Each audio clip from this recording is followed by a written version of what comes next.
Iya Bu. Oh iya siap. Iya bentar lagi diantar sama Bang Ahong. Oh iya iya, iya bentar. Oke ya. 1 galon isi air. 1 galon lagi isi janji suami. Oke, ya Bu. Ya, salam. Pesanan Bu Dandi. Pesanan Bu Rosmiati. 1 galon isi air. 1 galon lagi isi harapan hidup. Oke. Oh, ada telepon lagi. Iya halo. Oh iya bisa 10 galon. Oke. Pembayaran pakai BPJS bisa.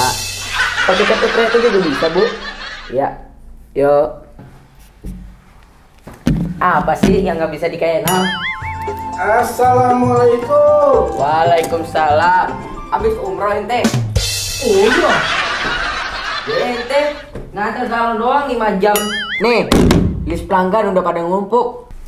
Aneh kan harus menjalin silaturahmi yang baik sama pelanggan, Cang. Maksudnya? Orang kan biasanya kalau nganter galon itu cuma ditaruh, terus ditinggal pergi. Kalau aneh mah kagak gitu, Cang. Gimana? Selamat siang, Ibu. Siang.